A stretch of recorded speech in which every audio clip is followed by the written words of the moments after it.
Well, hello everyone, and welcome back from the break.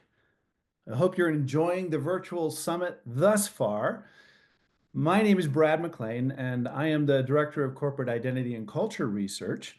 And I have the distinct honor and great pleasure of introducing our plenary speaker for this afternoon, Billy Allman. Now, I've been privileged to work with Billy over the past few months in preparation for this, and I can confidently say you should now prepare to be inspired.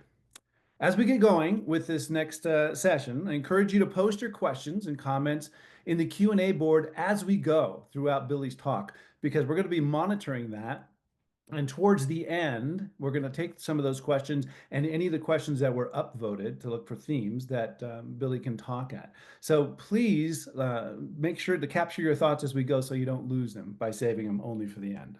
Okay, let's introduce Billy. Billy Allman is an astrobiofuturist who uses nature's hidden wisdom to design innovative solutions that improve the human condition. Through his Dream and Adapt framework, which you are about to be introduced to, he motivates leaders, educators, and creators to think boldly, adapt intelligently, and thrive in dynamic environments by applying biology-inspired strategies to solve complex challenges. Today, his very timely keynote will bring to life a message of strength, resilience, and strategy in the face of adversity, something we all need to hear, particularly now. Using powerful examples of adaptation and innovation in nature, including stories from his own amazing life journey and much needed practical takeaways for all of us to apply in these times of rapid change, Billy is about to guide us to new visions for thriving in uncertain times. And with that, it is my great pleasure to welcome Billy to the stage.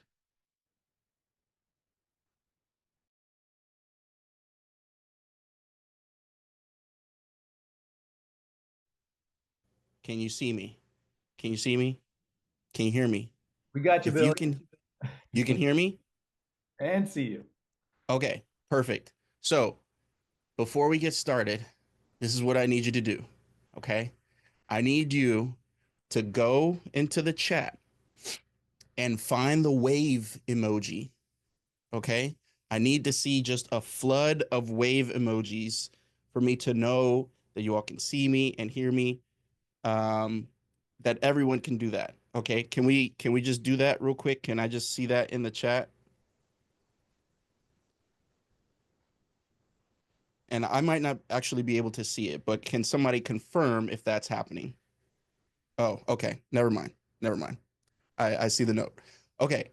So we're not gonna do that.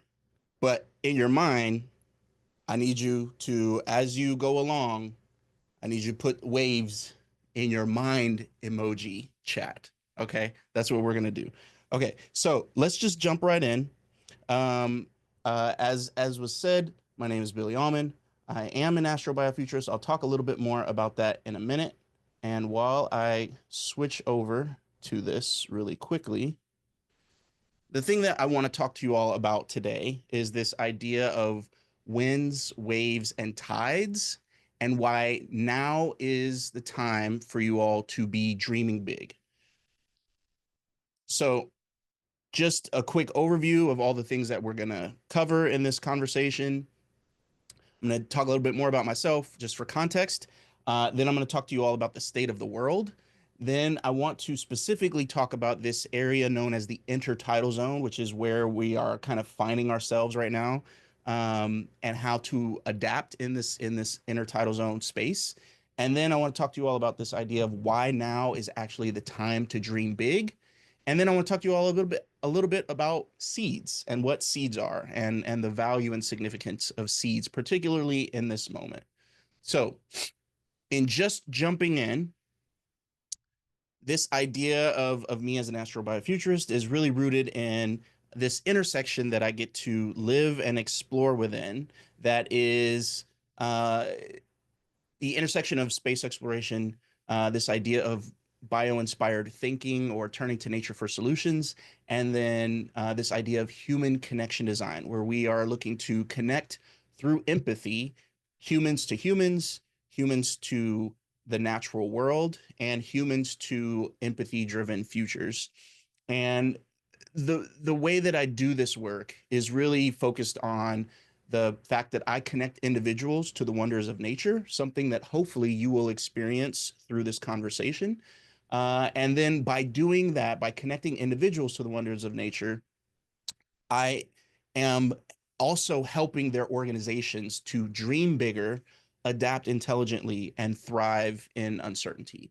And the way that I do this, a practice of doing this, is really rooted in challenging core assumptions about the future.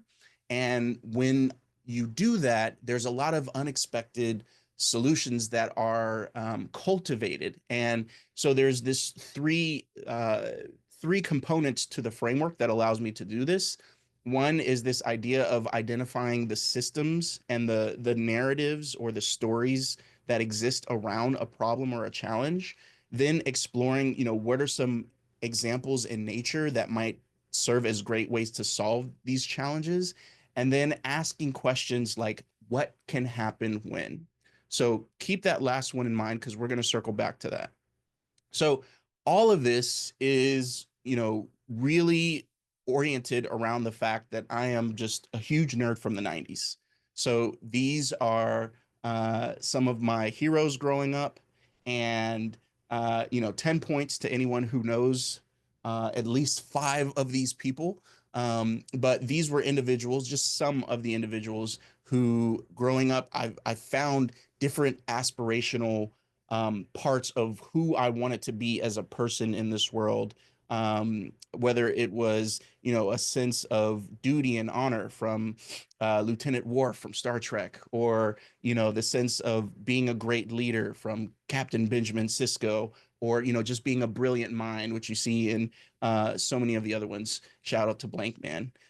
So a lot of my view of what's possible is really rooted in the imagination I had, and that imagination was only strengthened by the work that I got to do as an Imagineer for the Walt Disney Company for 17 plus years. And in that world, my responsibility was to literally dream up worlds and build new worlds and imagine new ways of doing things that we could actually make real. And it starts with this aspirational imaginative muscle that I just constantly got to flex, and also projecting into the future 10, 20, 30 years.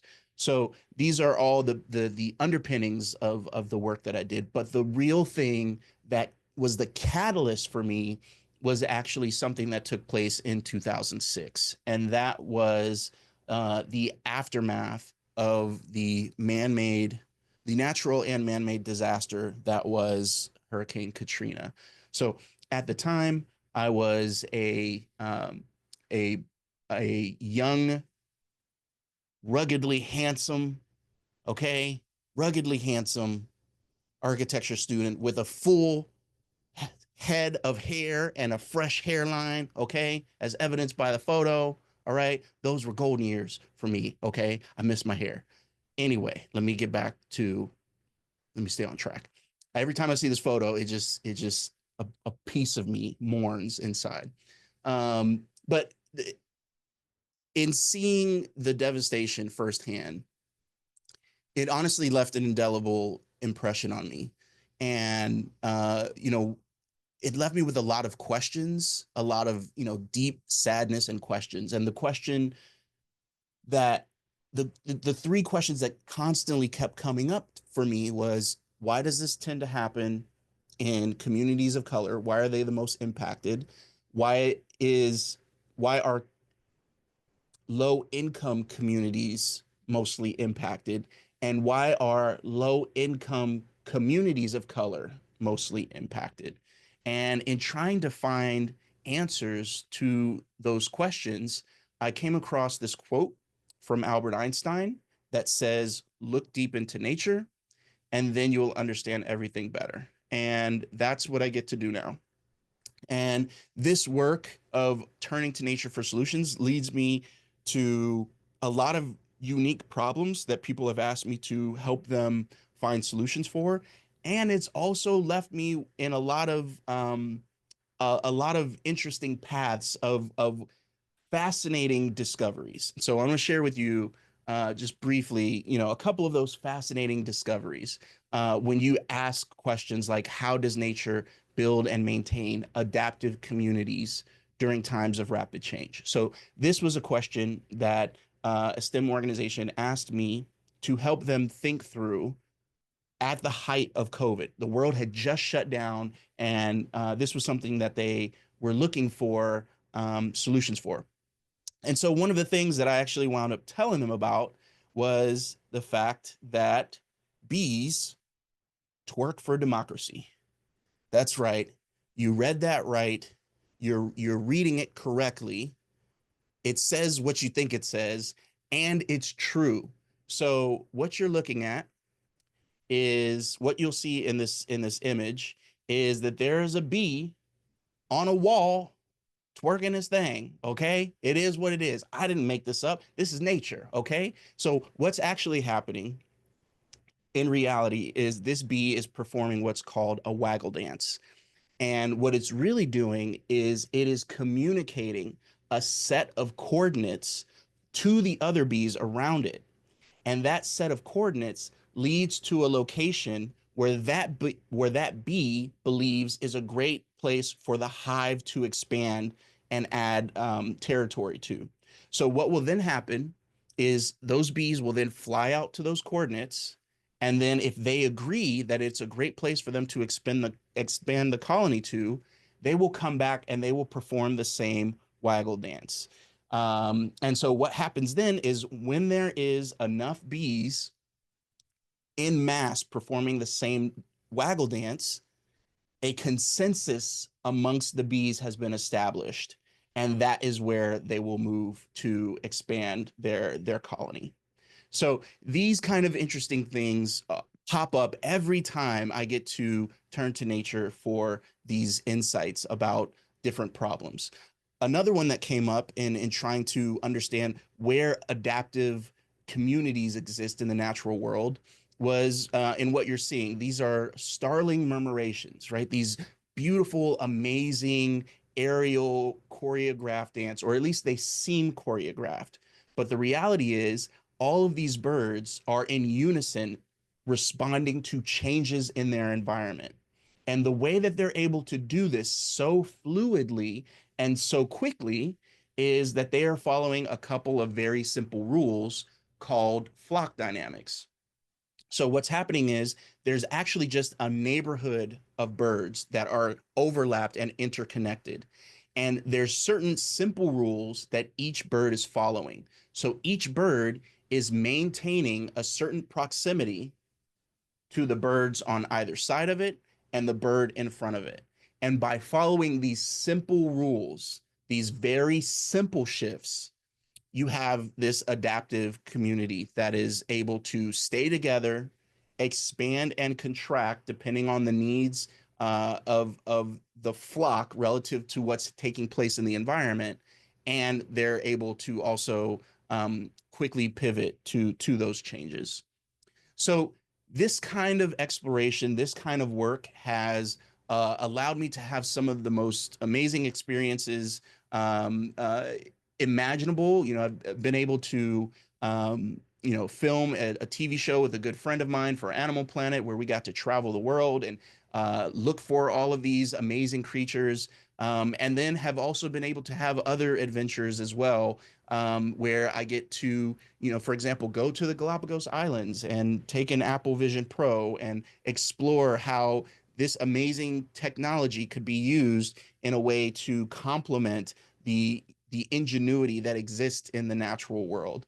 And so through all of these different types of discoveries, the thing that I want to convey to you all, the experience I want to transmute to you all and allow you to have is that moment of revelation that the protagonist of the movie The Matrix had. where at the end of the film, he stands up and he looks around, and for the first time ever, he sees the world around him in a completely different way. So that is our goal for this conversation. Okay, if you are good, I'm going to ask those of you who can see the chat, are you good? This is where we're going to pretend to put the wave in right now. Okay. I'm going to pretend to put the wave in the chat. All right. Okay. I'm assuming you guys are doing that. So I'm going to keep going. So the first thing that will be part of this matrix journey, you know, I have the shaved head. So pretend I'm Morpheus for the next 45 minutes or so. Okay. And what I want you to do, the first thing I want you to do is screenshot this, this slide. And I want you to say this out loud to yourself. Okay. Even though I can't hear you, I can hear you if you're saying it or not. All right. Dreams are summaries of worlds we are meant to build. Okay. Screenshot this. Say it to yourself. Dreams, personalize it. My dreams are summaries or silhouettes of worlds I am meant to build. Okay. Remember that. We're going to come back to this. Okay. So enough about me. We're concluding that part of this presentation. Now I just want to talk to you all very briefly about the state of the world today. Would you all agree that right now things are a little volatile? Would you agree that things feel a little bit in flux?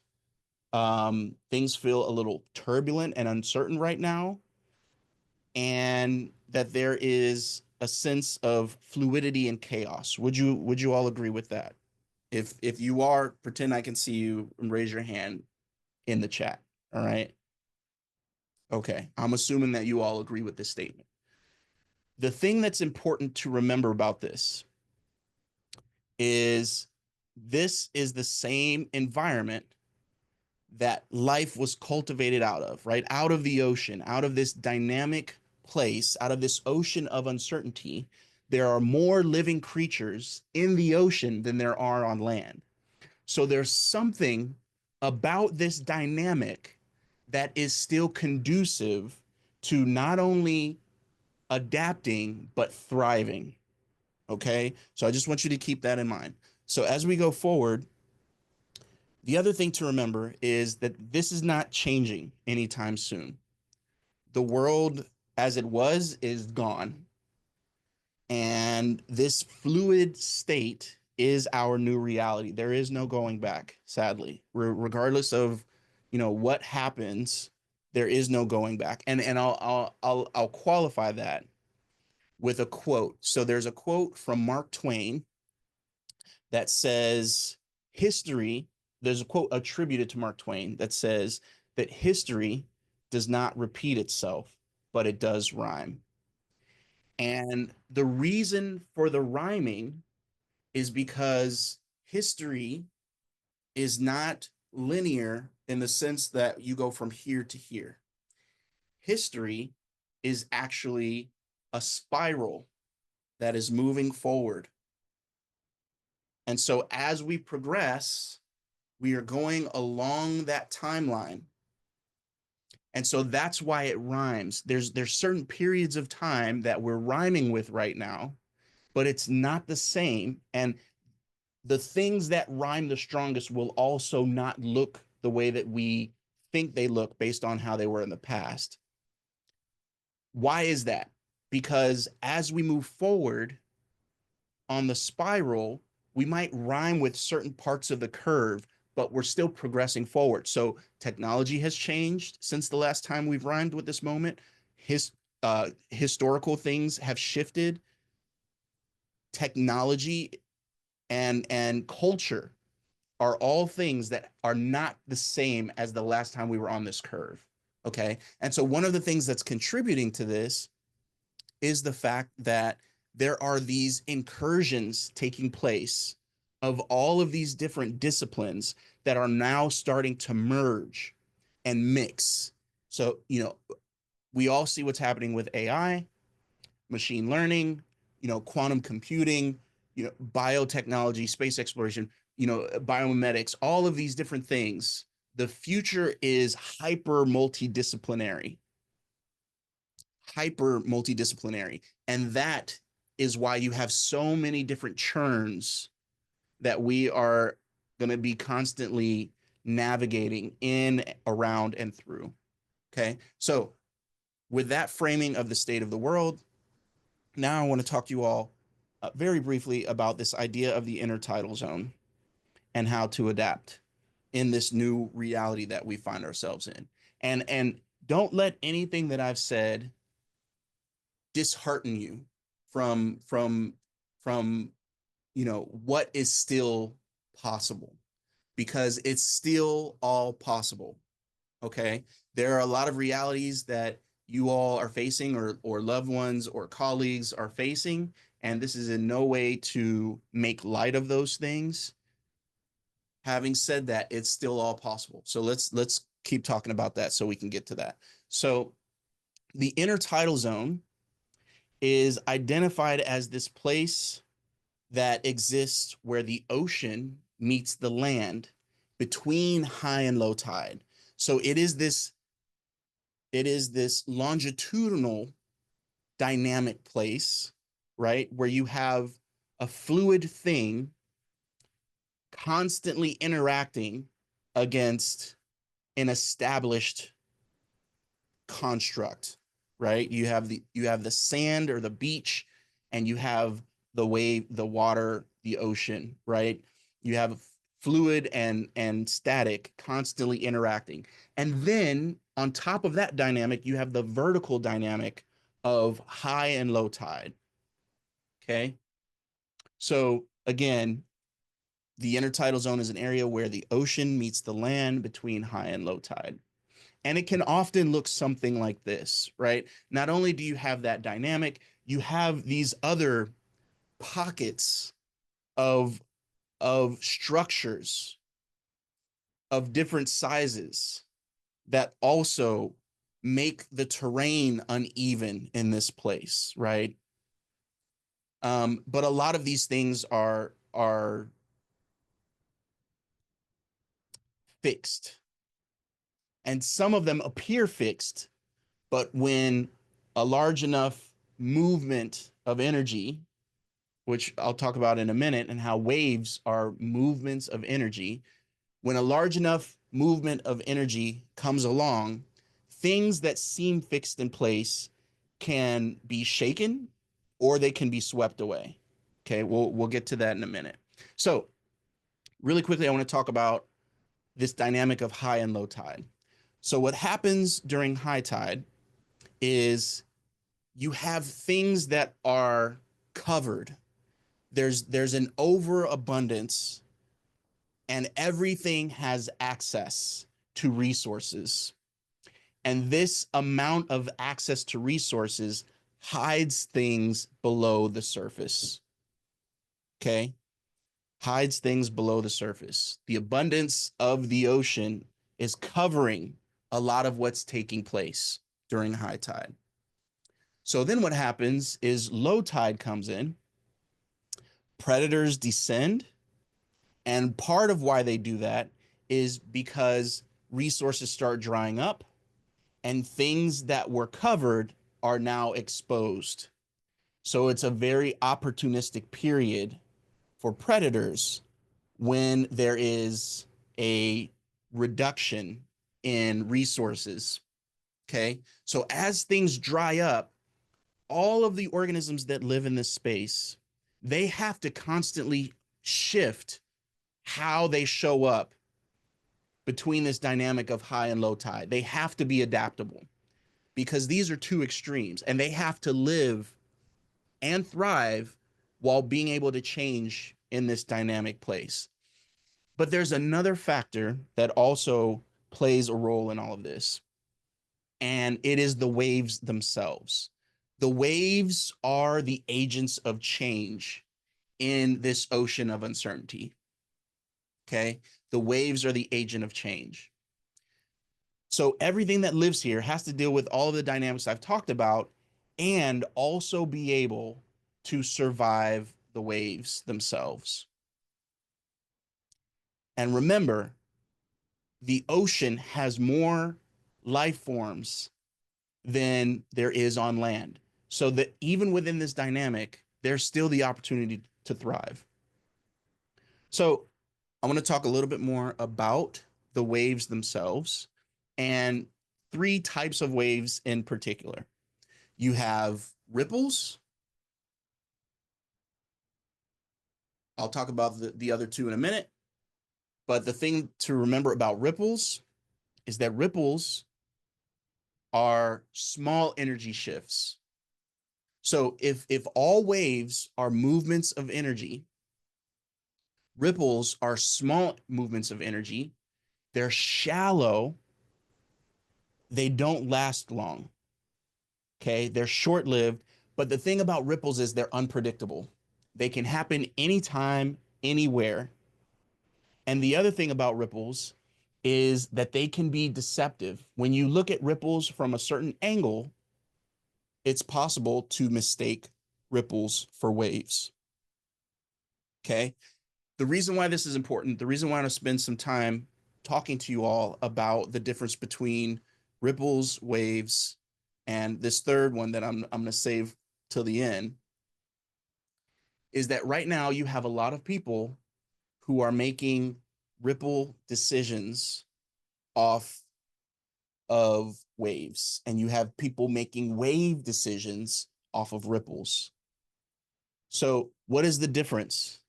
Well, if ripples are unpredictable because they can be started anywhere, the smallest raindrop can start a ripple.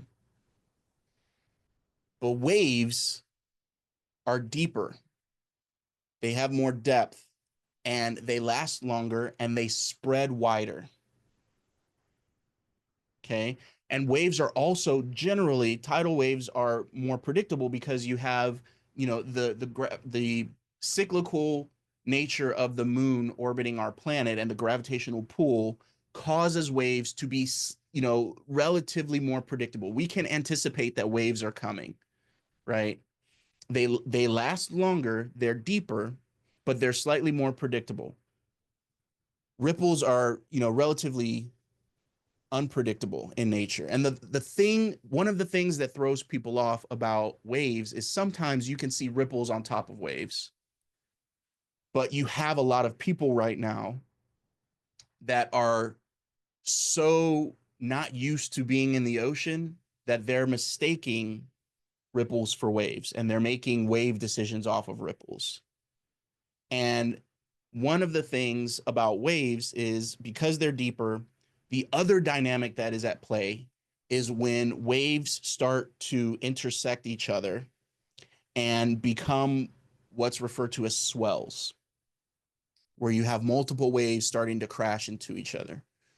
So we have this dynamic of the waves, we have high and low tide, we have, the movement of the ocean meeting the sand, and then we have, these different rocky structures, right, that some are more stable than others depending on how strong the wave is. So how is it possible, amongst all of this, for life to thrive, right?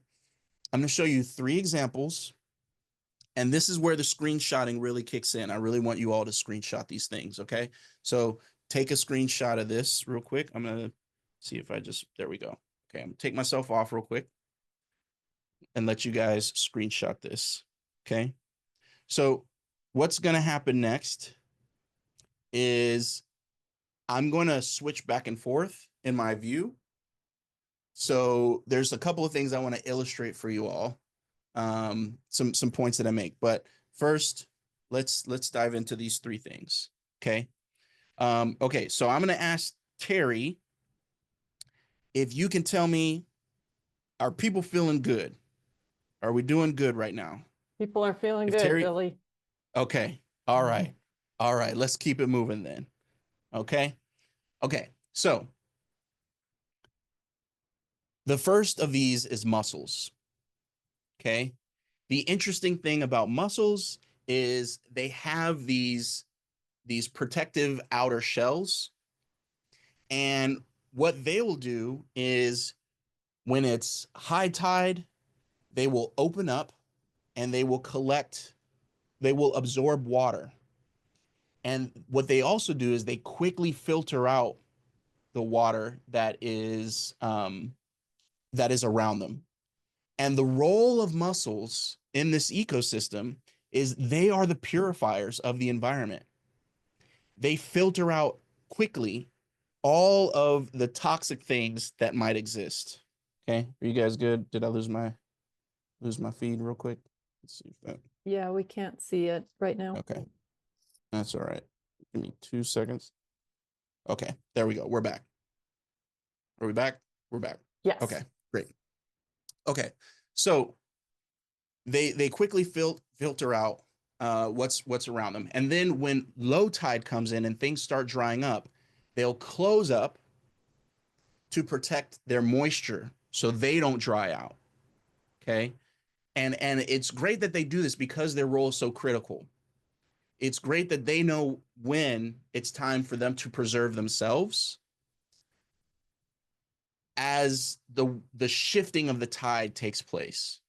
So what will happen is periodically the shell of the mussels will open ever so slightly to assess the environment. And if it's not wet enough, if there's not enough water around them, they'll close back up. But what they do is periodically they assess the environment around them to see if it's the right time for them to come back out. Okay.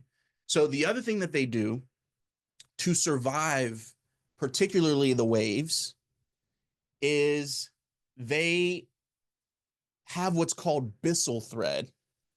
And it's essentially these like really sticky strands of glue. And they will glue themselves in the crevices of rocks because they are, really on the front line of the waves crashing. So they will glue themselves to what they know to be a firm foundation, and then they will also position themselves amongst each other, and they will, with this byssal thread, they'll glue themselves to each other. And by gluing themselves to each other and to the rock, they are able to take on the brunt of the wave, and collectively they're able to break up the impact of the wave as it crashes on them.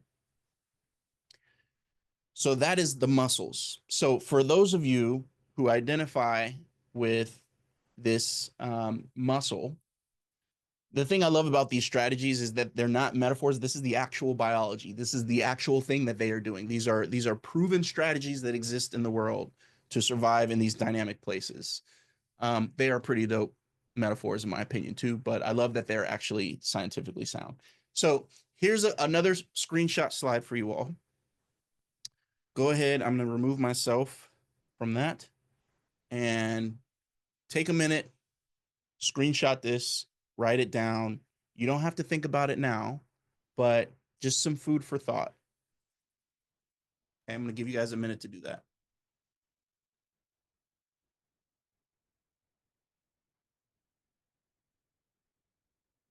Okay, I'm going to move on now. So the next thing I wanted to talk to you all about is kelp and seaweed. Okay, for the rest of this presentation, I'm going to just refer to it as kelp. But the important thing to understand is that for these organisms, the dry period of low tide is actually when things are the most calm. Okay. And so the fascinating thing for me about these is that they have these 4 components. This is where we start moving things around. Okay. So I'm going to switch real quick.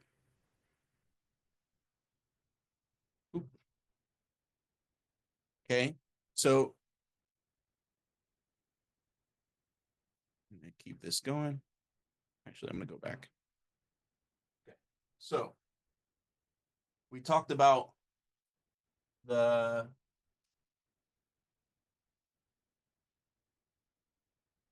talked about the muscles. This helps.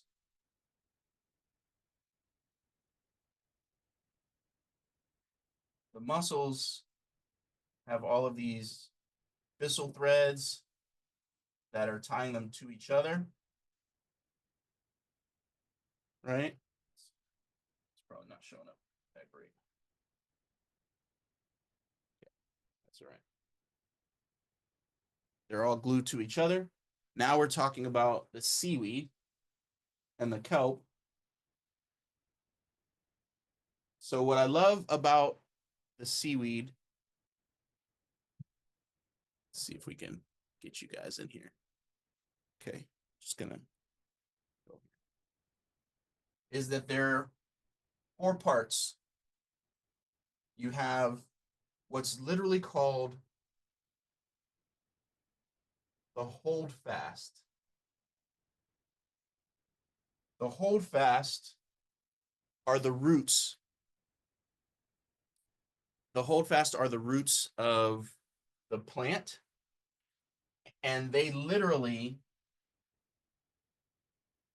grab onto the rock, the stable thing along the seabed. So they identify a stable thing, and then they anchor themselves. They anchor themselves to that rock. So the other part of the kelp is stem. Okay. The stem is that flexible part that we see. Right? Let's see if I get the colors right. It's flexible part. Flexible part, right? So the stem allows the plant to move with the waves. So the holdfast keeps it anchored to a solid thing. It's anchored to the rock. Stem allows it to be flexible and move with the waves, push and pull. And then there's these little things that we see right here. See that? So that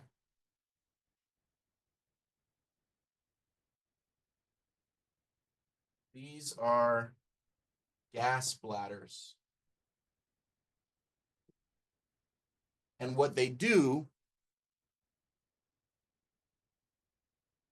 is, even though the plant is being flexible, the gas bladders help the plant stay upright. They keep it buoyant. So it's not so flexible to the point where it's just being knocked in all over the place. It has assets. It has skills and abilities that are allowing it to stay buoyant amidst all of the chaos that the waves are bringing. Okay. And then the other part of the plant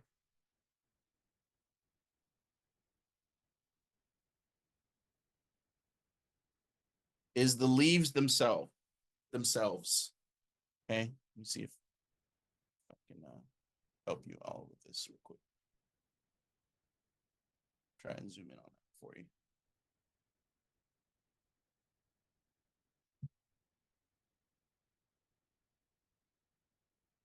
Okay. In case you all want to take a photo of that. So what is the significance of the leaves? The leaves are literally the thing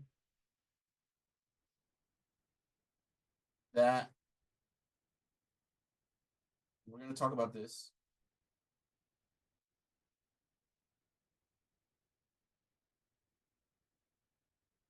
The leaves are the thing that they're reaching for the light, because the light feeds their ability to withstand all of the movement of the waves. Okay, so you have to. I talked about dreaming earlier. This is where I have a hot take, a controversial take. Okay, and when we get to Q&A, I'm happy to break this down. But I wanna say this directly into the camera. Okay. Resistance is not a strategy. Resistance can be part of a strategy, but it cannot be the strategy. You have to have dreaming, because the dream is the why. The dreams,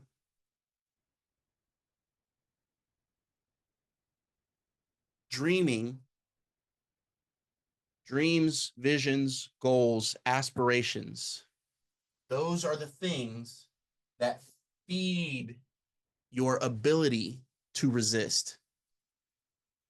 It cannot, your whole strategy cannot just be resistance.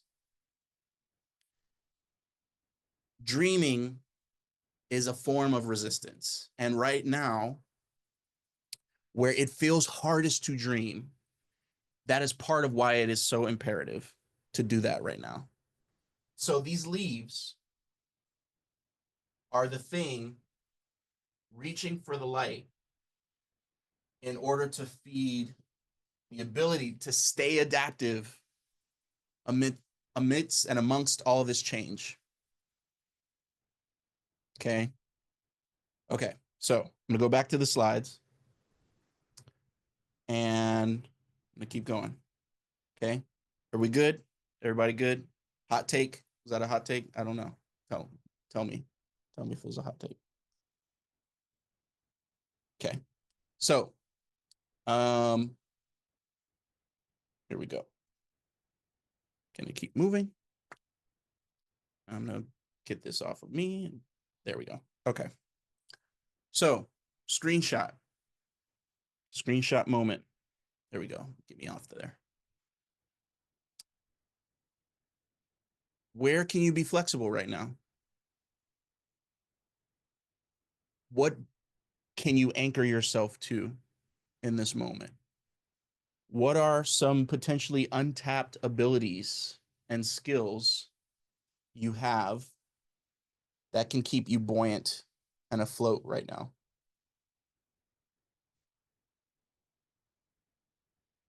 Okay. All right. Okay, let's keep moving. So, again, for this next slide, don't judge me. Okay? I need to say this. I need to say this to you all. For this next slide, don't judge me. Okay? It was the beginning of the pandemic.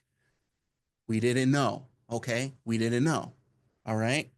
So, at the beginning of the pandemic, you know, to get out of the house, this is my, at the time, 5-year-old daughter. And to get out of the house, we would go down to the beach. And my daughter, being the inquisitive, beautiful, brilliant young mind that she is, had all of these questions about the intertidal zone. And sorry, there we go. And, you know, being a good dad, I pretended I had all the answers. And then I went back and I Googled the answers and I told her the right ones, right? So she had all of these questions about these little crustaceans that she loved to dig for in the sand. And it turns out that these little things that you're about to see in a second are called, or at least here in California, we call them sand crabs. Some people call them mole crabs. Some people call them sand fleas, which I don't know why anybody would want to call them that. So anyway, there are these little tiny crustaceans that live along the beach. So when you dig into the sand, you can often find them. And the reason why I put this in this presentation, the reason why I think it was worth sharing with you all these sand crabs, is because of what they do to survive and thrive in the intertidal zone.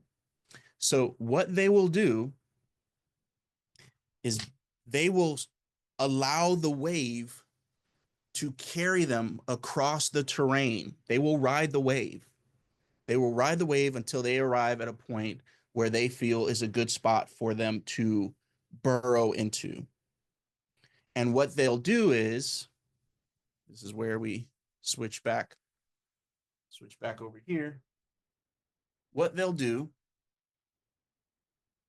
is they will burrow backwards.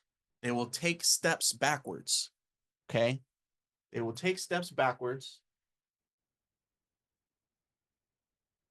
and burrow themselves backwards into the sand. Okay. And what they'll then do, they will face the wave head on. They'll face the wave head on.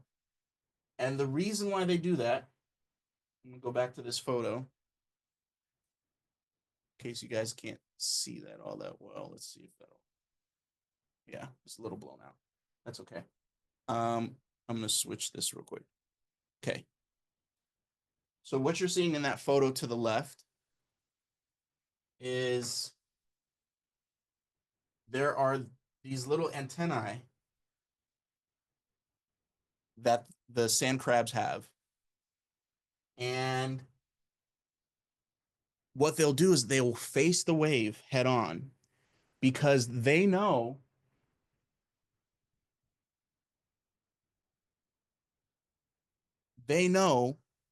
that the wave has a secret. And the secret of waves is their nature. The nature of all waves is to take what is settled at the bottom of the ocean and they remix it. They remix all of the nutrients that is settled. They remix it and then they redistribute it. They redistribute it throughout the ocean. That is the nature of waves. That is the nature of the agent of chaos. It is a remixer and a redistributor. I don't know why I'm struggling with that. Okay. So knowing this, the sand crab faces the wave head on because it knows that the wave is full of opportunity. Okay. And all it has to do is position itself and open itself up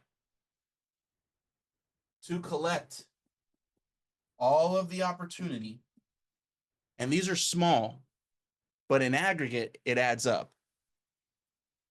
It'll collect all of the opportunity that the wave is bringing it. Okay. There is chaos. Yes. But there's also opportunity in chaos.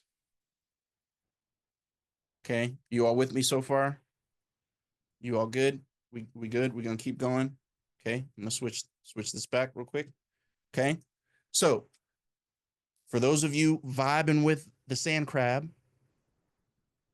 a couple of things to think about. Okay. Another screenshot slide.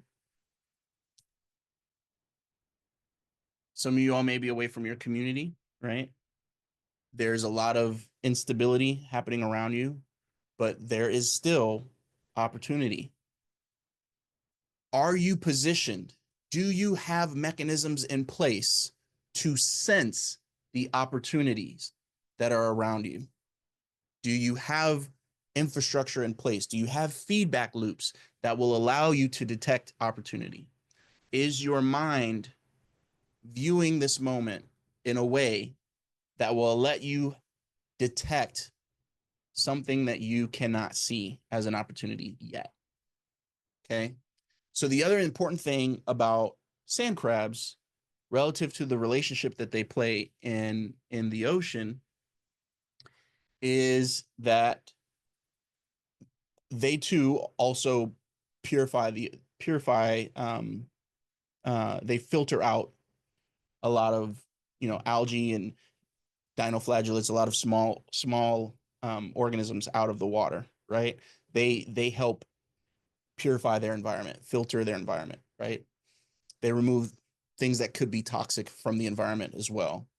But the other thing that's important to know about sand crabs is that the presence of sand crabs is an indicator of the health of the environment, of the ecosystem. So the more organisms that you see facing the wave, the healthier the system is. Okay? The more that you see, the more people that can face the wave, the healthier the ecosystem. Okay, let's keep going. We're almost there, folks. We're almost there. Stay with me. Stay with me. Okay, so we've talked about the intertidal zone. We've talked about how to adapt. Now I want to talk to you all about why now is the time to dream big, if it isn't clear already. Okay. So this concludes the drawing portion of this presentation. So we've talked about ripples. We've talked about waves. We've talked about why they are significant and understanding the difference between the two. And I want to, if this question comes up, I want to address it now. One of the key ways to make sure that you are not making wave decisions off of ripples, one of the key ways to make sure you're not making wave decisions off of ripples is often in how our indigenous friends and ancestors have also been able to navigate the water and wayfind in ocean spaces. And what you have to do is you have to remain calm, keep yourself afloat, and wait until you can recognize the patterns that indicate whether this is a ripple or a wave. Okay? Wait until you can see the pattern to understand, is this a ripple or a wave? Then make your decision of how you navigate and how you move forward. But don't start moving just because you see the waters shifting. Okay? Now, there is another type of wave that I want to talk about. And it's one that I think we all can feel right now, that we are in the midst of one of these moments, and that's tsunamis. Okay? The thing about tsunamis is that they are massive energy shifts. And while ripples are unpredictable, waves are a little bit, tidal waves are a little bit more predictable in nature. The thing that causes tsunamis usually is earthquakes, foundational shifts below the surface. Okay. They can be subtle and then they're sudden. So you have the earth shift, you have the shock wave that goes out. But the thing about the wave itself is that usually it's not seen until it's closest to shore. And the result of tsunamis is and can be catastrophic, right? Tsunamis are the types of waves that uproot existing structures.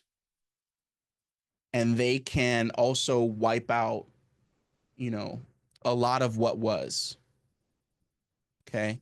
But again, the nature of waves is the remixing and the redistribution of resources throughout the ocean. Okay. And that includes tsunamis. Even if they clear out what was. This is where I want to talk to you all a little bit about seeds. So here in California, unfortunately, I had a lot of friends and family that were impacted by the LA fires. But the thing that I want to highlight is the fact that fires are their own form of wave, right? And what's fascinating is that there are some species of seeds that can only be unlocked when through fire and after a fire has taken place, and only when the temperature has reached a certain point. So what you're seeing on the left, these are lodgepole pine, and they are covered in this resin. And the thing is, it requires the heat of the fire to be at a certain degree in order for the resin to melt and for the seeds themselves to be released. So timing and temperature are key to the release of these seeds. And there's another type of seed that I want to talk about that are specifically relates to tsunamis, and they are called beach morning glories. So the thing about beach morning glory seeds is that they are dormant seeds. They have dormant seeds. Beach morning glories have dormant seeds. And what that means is the seed itself has this really, really thick coat around the seed. Okay. And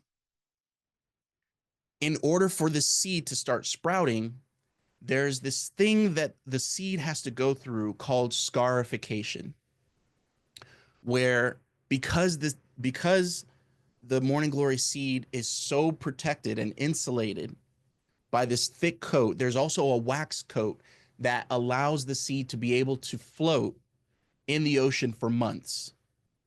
Okay, months at a time. But the thing about the tsunami and being a dormant seed is this process of scarification is where the seed goes through a point of having abrasion and being cracked open. And it's not until this seed goes through this period of scarification where the environment becomes so dynamic that it rips and tears and breaks open the outer shell, that the seed is actually ready to grow. And even then, after this period of scarification, there's only a couple of ways that it will still trigger its growth by being able to assess the amount of water and temperature that is needed for it to start sprouting. So what does this have to do with anything? A lot of times, the seeds, the aspirations, the dreams that we have, we can see where others start sprouting before our seeds. And we can get discouraged.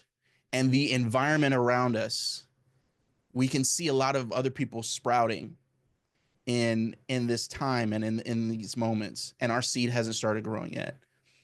And the important thing to remember is that the dormant period is part of the process. Dormant seeds are not seeds that failed to sprout. Dormant things, dormant dreams are not failed things. The timing's just not right. So the thing that I love about beach morning glories and these dormant seeds is that, one, the environment has to be right. But when they do sprout, morning glory seeds serve the role of being what's called pioneering seeds. And these are one of the first things in this new world that sprout up. And what they do is they hold the soil together. And by holding the soil together, they allow the succession and new growth and a new ecosystem to start forming in this environment. So dormant seeds are critical seeds that can only thrive when the timing is right, but they're built for the adversity of going through that period. Okay. So I'm gonna wrap this up really quickly. I know I'm getting long in the tooth on time. Y'all remember the very hungry caterpillar? Okay. I'm gonna land this plane. I'm gonna land this plane on caterpillars. Okay. But I'm still talking about seeds. So we're gonna break that down in a minute. Okay. Very hungry caterpillar. Something I want y'all to know about caterpillars. Caterpillars be grinded. Okay. Caterpillars they hustle. They gotta climb everywhere that they go, and they have to find every little bit of resources, and they have to just consume as much as they can to survive. They lift heavy weight. Okay. Caterpillars be grinded. Okay, some caterpillars can eat up to 27,000 times their body weight. So it can be exhausting for a caterpillar, I imagine. Okay, but the other thing to note about caterpillars is they go through this cycle of molting. So they actually have these 5 phases of change that takes place that we often don't think about. We often think about the big transformation, but there's often phases that lead up to that, right? And so this molting is usually triggered when a caterpillar has reached its current growth limit in its current form. It can't grow the way that it is now. So it sheds that form, right? And when it reaches that point where it can't in its current form exist comfortably, that's a trigger for the change. And then another trigger is these hormones that can also cause the change to begin, right? These internal triggers, these internal feedback loops that signal when it's time to change. So it'll go through these 5 changes, and then it'll enter into the 6th change, which we all know as the chrysalis. So I wanted to, for those of you who may or may not remember, just shed some light on what takes place inside of the chrysalis. Like, we all know about the transformation into a butterfly, but what does it take to become a butterfly? Inside the chrysalis, the thing that actually occurs is the caterpillar liquefies itself. It turns into a fluid. It converts itself into a fluid. And there's these things called imaginal discs. And imaginal discs are these literal discs that have the genetic encoding for what it needs to become next.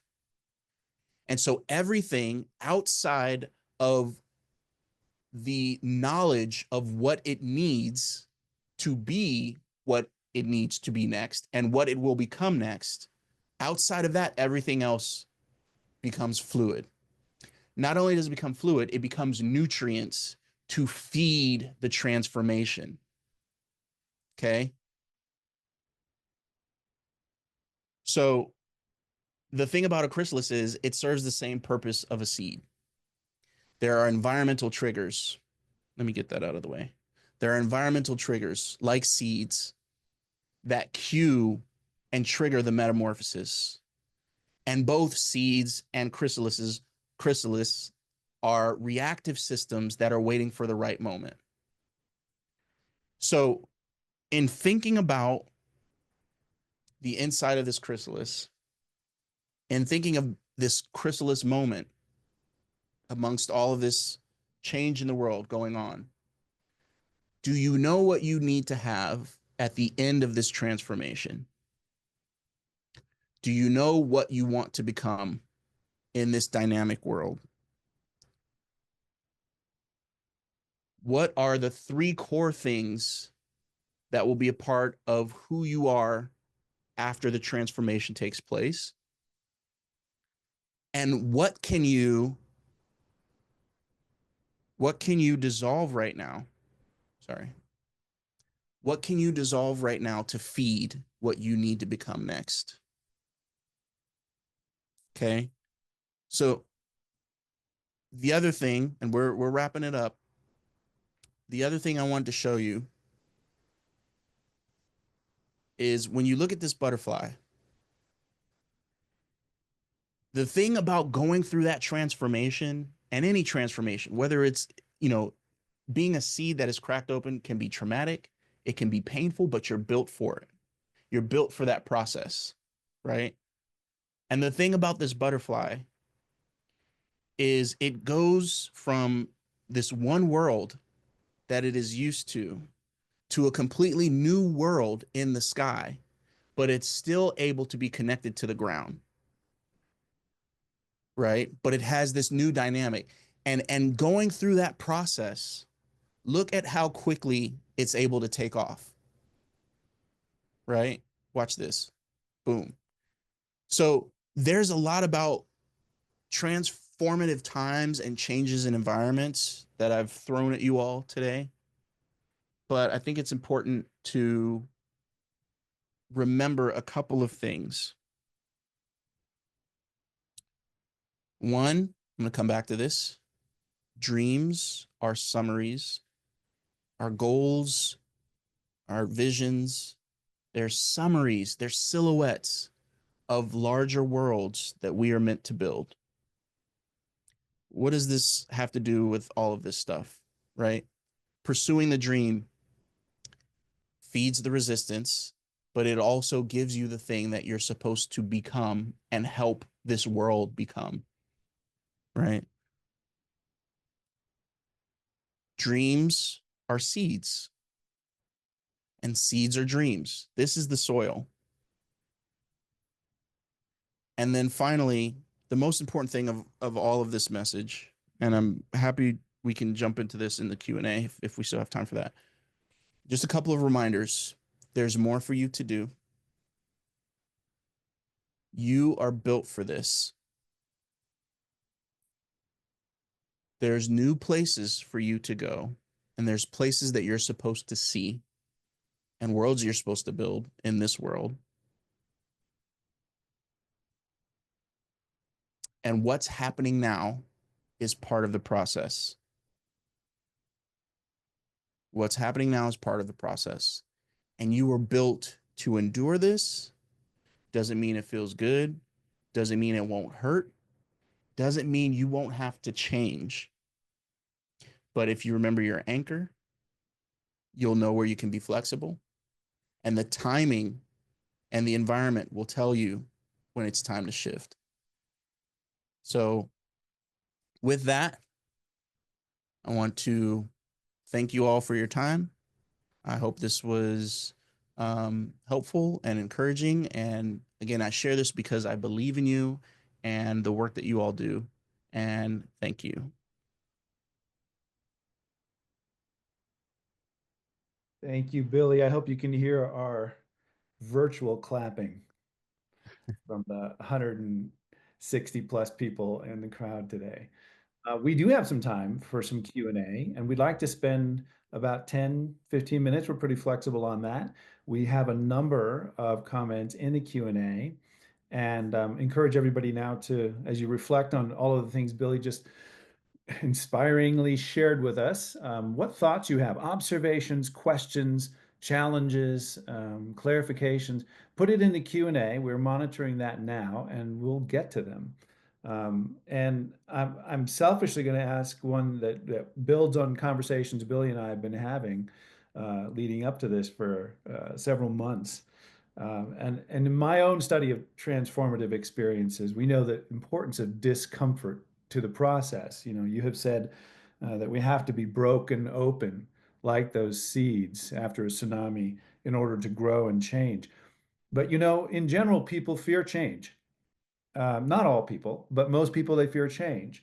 Um, and part of the reason for that is risk. We have a negative association with risk about all the bad things that can happen, all the negative things come to mind first. We don't usually think of all the positive things that might come as a result of the risk. So my question is, what kinds of risks or risk invitations are you asking us to make of ourselves in this moment of change? What kinds of risks that might give us a sense of more control? Because right now the change is coming at us and we feel very little control over it. But there are opportunities for us to take risks that bring these change elements into our world, like you've described.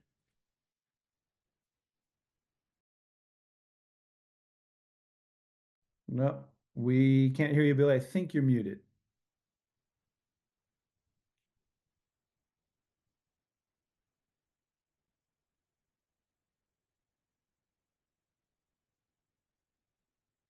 Hold on. Holding on. And if there's some way for our Zoom master to unmute Billy, that would be fantastic.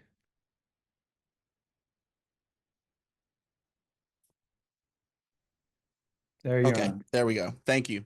Thank you. It- y- you know what my setup looks like, so it's madness. So a couple things come to mind, and I love that. So the thing that fascinates me about the natural world is so much of the heavy lifting is done by small things and small creatures.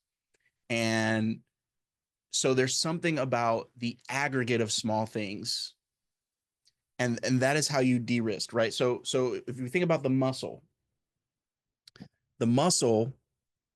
closes up when it sees things drying up, but periodically it'll open up just enough to assess the environment. So I think right now the worst thing you can do is not be willing to face the wave. How you adapt is up to you. But the first thing is being able to be honest with yourself about the implications and the wave that's coming. And that's a big mental thing, right? Like to it's one thing for me to say there is no going back. It's another thing for people to accept that and believe that, right?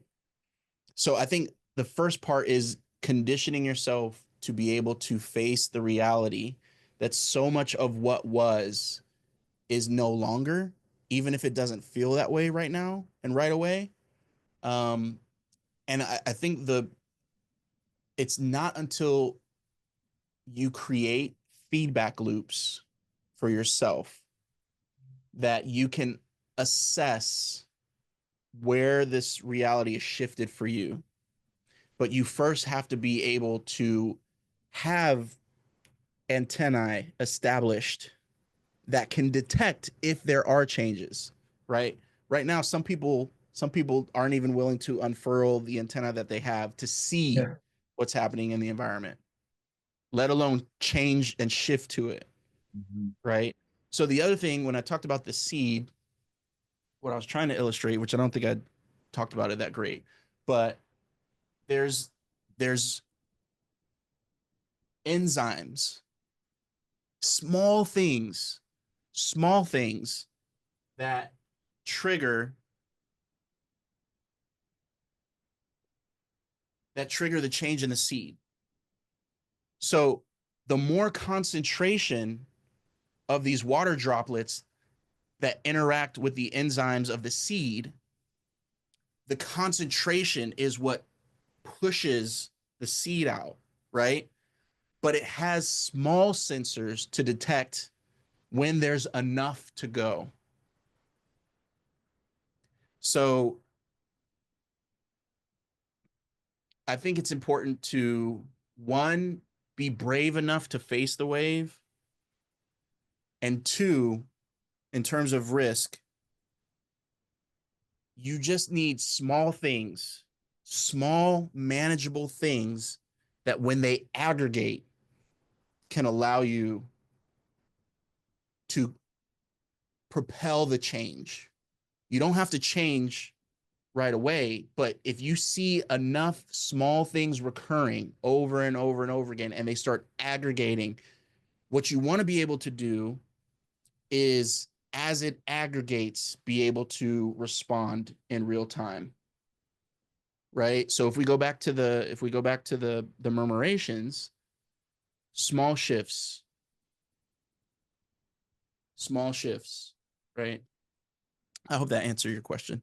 Great answer. Thank you. I'm going to go to the question deck from Jaya. A really pointed and excellent question. How can someone early in their 20s continue to dream while also setting realistic expectations? Do you have any specific strategies that have helped you establish dreams and begin the pursuit of those dreams? And I think especially poignant in these conditions today. If your dreams are realistic, they're too small. That's the first thing. One, and if you're in your 20s, you have the ability to be well positioned for, what's coming next. And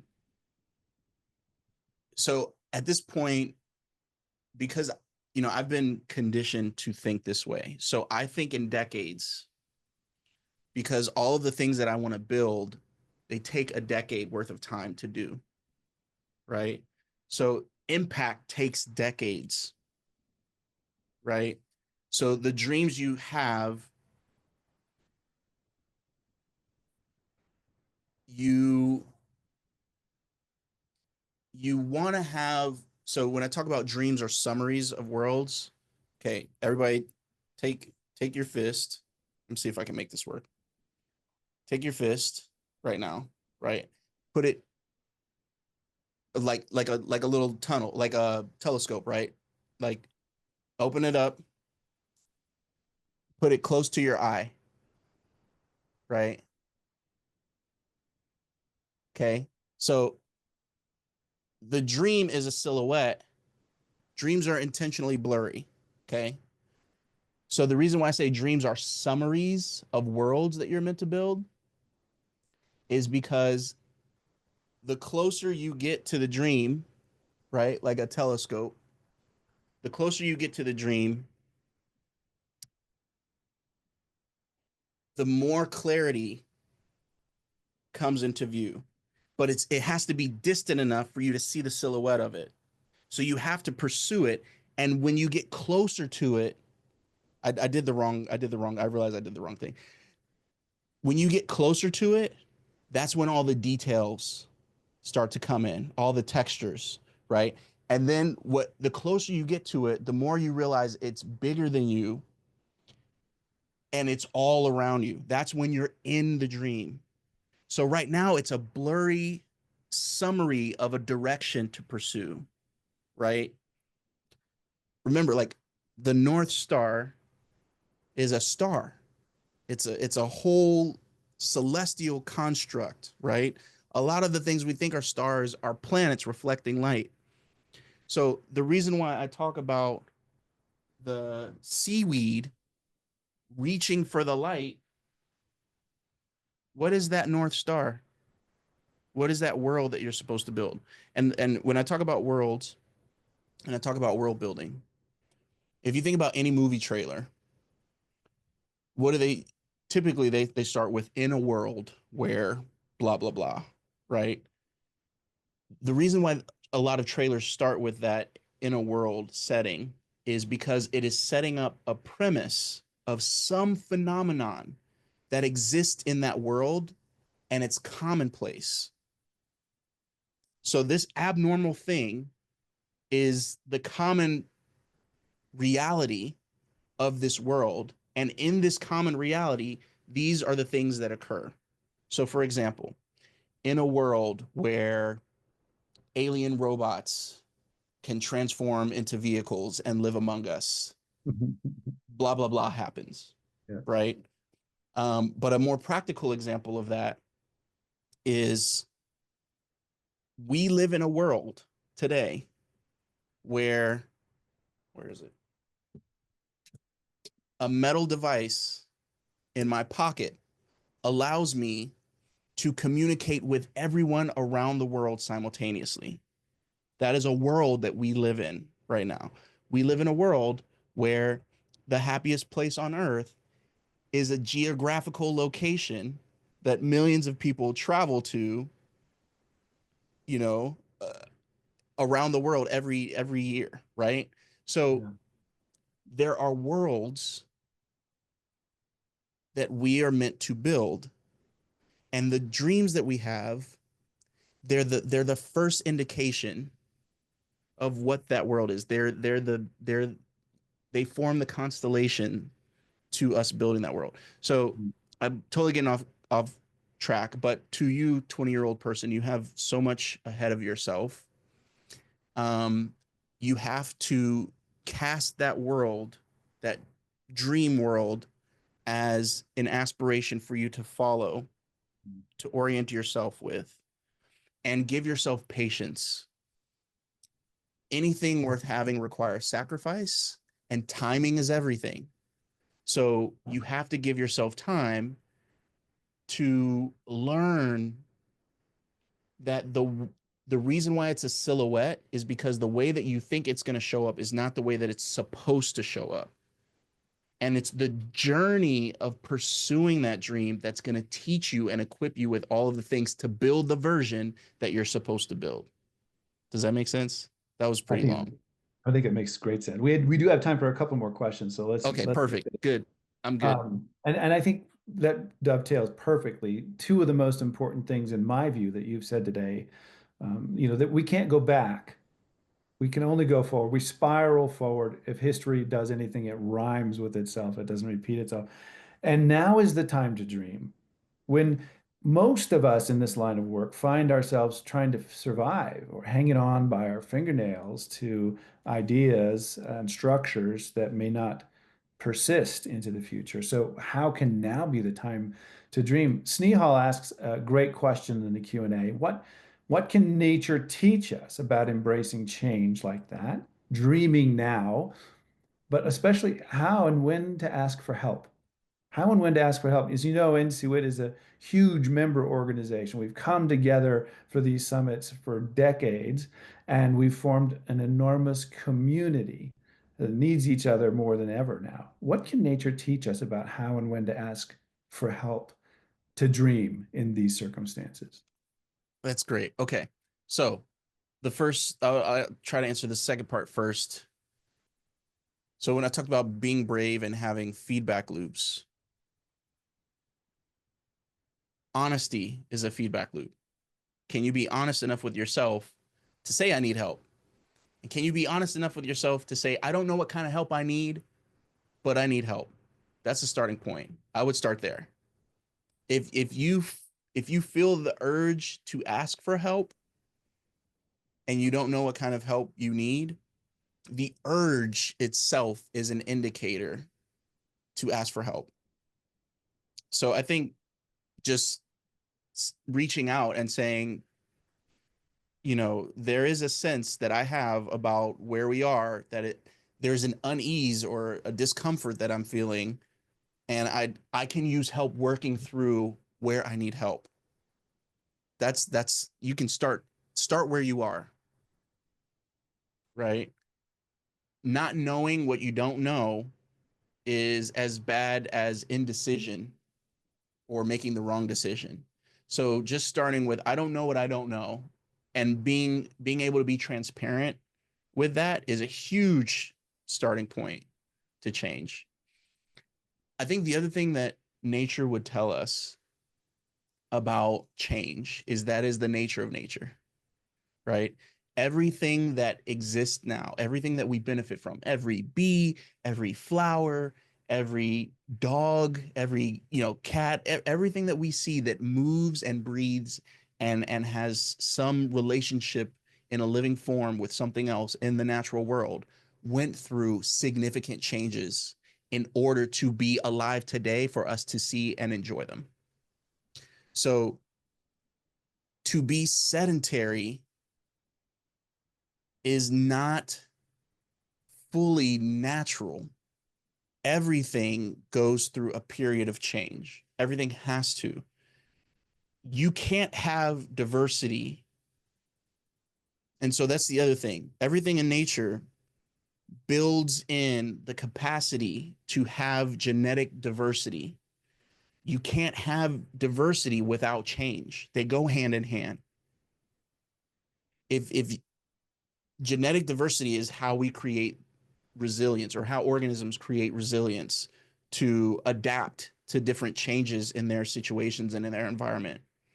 So if you are not allowing yourself the ability to change by having ways for new information to influence how you shift and your form and shape, then you're allowing yourself to not adapt, and by extension, metaphorically die, right? So for us to talk about change and for us to talk about diversity, it's something we have to embody in how we're viewing the world. Hmm. Love it. Does that make sense? Thanks. Yeah. Okay. How, anonymous attendee asks, did you arrive at the three organisms, mussels, kelp, and sand crabs, as your metaphors for adaptability? Did you have to research many different organisms to finally land on these three? What were your criteria? Oh, that's a great question. So that original question of, um, how does nature adapt? How does nature build and maintain adaptive communities? And then the first part is understanding the environment that we're in. Constant change, things in flux, turbulent, volatile, unpredictable, right? Just movement and shifts. What lives in that kind of environment? Mhm. Okay. So these things live in this kind of environment. Okay. Well, what's not only living, but thriving in this environment? And then also for the sake of this, those are three very different examples, right? One is firmly fixed in place, and they're all at different points along the intertidal zone, right? The mussels are entrenched in the rock. They are getting the brunt of the wave. The kelp and the seaweed is a little bit further down, where there's still rock, but there's also moving sand, shifting sand, and they're fully enveloped with the waves, right? They're fully covered. The sand crab has the ability to ride along the beach a little bit higher up, away from the full true impact of the waves, but they also know that they need the waves, so they need some level of submersion also. So three very different strategies, but all interacting with the same dynamic environment. So yeah, a lot of research, but Love also it. looking for diversity of solutions, right? Right. Yeah. Okay. Two more questions we have time for. And well, this one, from our work together, I often ask my leadership attendees in my workshops the three questions: what are we doing and how? Why are we doing it? And then the third critical one is, who are we becoming while we do the work that we do? So my question with your inspiring message today, many messages, who are you asking us to become that we aren't already, but now we have an opportunity through your message to become? Who are you asking us to become? Asking us to become brave, um, brave. Uh, so okay, shameless plug. I forgot to work this in. I'm working on a book. That was another Uh, question, by the way. When's your book coming out? I'm shooting for June, end of June, but I'm working on a book, and there's this concept, um, called dream farmers and dream farming, and I think that's who we need to be. We're in the early stages of this tsunami, and the reason why I say now is the time to dream big is because, one, realistically, power abhors a vacuum. Okay. Power abhors a vacuum. So whatever is in place to fill the void is the thing that emerges. Okay. And that's partly what happened that got us to where we are now. But also, if you equate that with what comes after the tsunami, where things are wiped away, what is going to be in place to grow in that new environment? So the dream farmers are those who are able to plant, grow, cultivate, and harvest their dreams. And in this new world that we're in, you're not going to be able to settle in one form of yourself for very long. Yes. What AI is doing is we're moving from these individual disciplines. It in some ways it's going to allow us to be more multifaceted in who we are, right? Astrobiofuturist, space, nature, futurism, design, right? Three things that I'm passionate about, that I'm interested in, that oversect.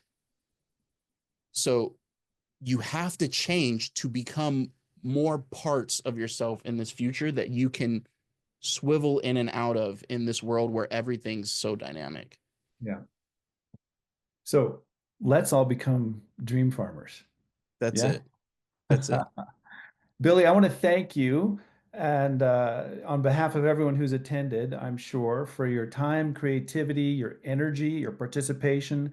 I expect a lot of people will be reaching out to you after this, including me, to discuss these things in more detail. It feels like we just scratched the surface and time has flown by. So thank Yeah. you so much for on behalf of NCWIT and all of our members for appearing today. And I'd like to turn it back over to Terry at this moment to bring us home. Thank you. Thank you. Go Great, forth, thank you. be Oh. awesome. No, that's it. Thank you, Billy, and thank you, Brad. Really appreciate the time that you took to work with NCWIT on this topic and the talk. Seriously, it could not have been more perfect, Billy. So thank you very much. All right, there is a QR code up on your screen. So if people could take a few minutes to complete the survey before you drop off, we would really appreciate it. Thank you, everyone, for joining us at the NCWIT Summit, the virtual version this year. And again, thank you to our sponsors, PNC and VSP Vision. And I will just leave this survey link up on the screen for people for a few minutes to make sure that everyone has time. And it looks like people are asking for the link to go in the chat as well. And so we can get that posted. But once again, thank you everyone for joining. Thank you, Billy. Thank you, Brad. Thank you, Dr. Thomas. Thank you, Grace. Really appreciate everybody and have a wonderful afternoon.